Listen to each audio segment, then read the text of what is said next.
दोस्तों, विपुल नाम का एक लड़का था।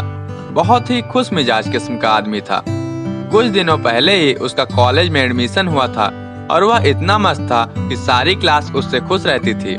कभी अगर वो कॉलेज नहीं आता था तो क्लास में सूनापन छा जाता था। दिन बीतते गए और समय निकलता गया, लेकिन विपुल की जिंदगी में खुशियों का अनुपात कम हो गया था। वो क्लास में बिल्कुल चुपचाप बैठा रहता। कोई उससे पूछे तो बताने को तैयार नहीं था।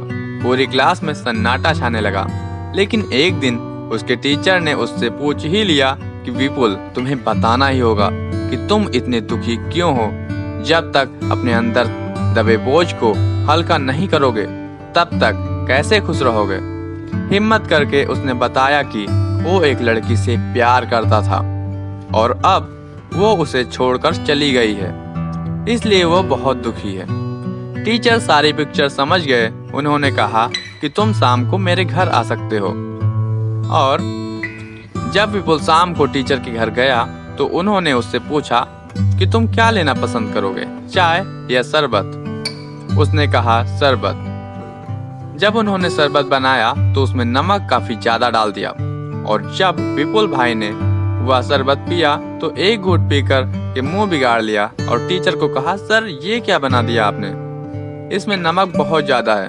तो टीचर ने कहा, विपुल कोई बात नहीं, मैं तुम्हारे लिए दोबारा शरबत बना सकता हूँ। विपुल ने कहा, सर उसकी कोई जरूरत नहीं है, हम इसी शरबत में थोड़ा पानी और चीनी डालकर इसे अच्छा बना सकते हैं। टीचर ने फिर पूछा कि क्या? विपुल ने भी यही जवाब दिया। अब टीचर ने कहा कि मैं तुमको यही बात समझाना चाहता था, इसीलिए मैंने जानबूझकर शरबत में नमक ज्यादा डाल दिया और तुम्हारी जिंदगी में भी नमक ज्यादा हो गया है और तुम सिर्फ उसमें ज्यादा से ज्यादा चीनी मिलाते जाओ और कुछ ही दिनों बाद नमक की मात्रा अपने आप ही कम हो जाएगी और आपकी जिंदगी पहले से भी खुशनुमा बन जाएगी। विपुल के गुरुजी चाहते तो यह सीधा सीधा भी कह सकते थे, लेकिन आप सभी तो जानते हो कि सीधी सीधी बात आसानी से समझ में नहीं आती। जो ज्ञान प्रैक्टिकल से मिलता है वो हमेशा याद रहता है और ऐसा जिंदगी का ज्ञान तो हम उम्र भर नहीं भूलते। अब विपुल के जीवन में चीनी की मात्रा बढ़ने से खुशियां बढ़ रही थी। उसने अपने गुरु के चरण स्पर्श किए और उनका धन्यवाद किया।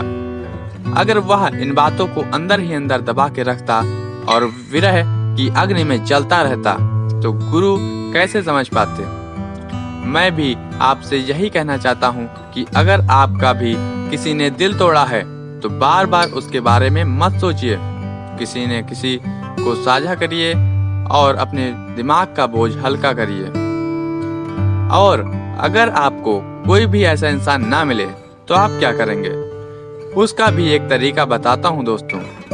आप अकेले में कागज के ऊपर वो सारी बात लिखें जो आपके दिमाग में आंधी की तरह उड़ रही हैं। यक्स वाई जी कैसी भी बात हो लिखिए और लिखने के बाद दिमाग को कितना रिलैक्स मिलता है, क्योंकि काफी सारी गंदगी दिमाग से निकल चुकी है, बाकी की स्वतः ही निकल जाएगी। अब आपको इस कागज को क्या करना है, इसको फाड़ दीजिए, आपका काम हो गया। देखो ये तरीका मेरा खुद का आजमाया हुआ है और ये कारगर भी है। अब चेक करने के लिए तो आपको ही ट्राई करना पड़ेगा।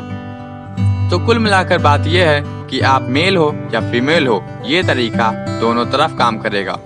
समय का खेल है, वरना मैं आपको बहुत कुछ बता सकता हूँ। अब मैं आपसे विदा लेता हूँ। आपसे बहुत जल्द एक और कहानी के साथ मुलाकात होगी। अपना ख्याल रखिए और प्यार बांटिए, क्योंकि ये 4 गुना लौट के आता है।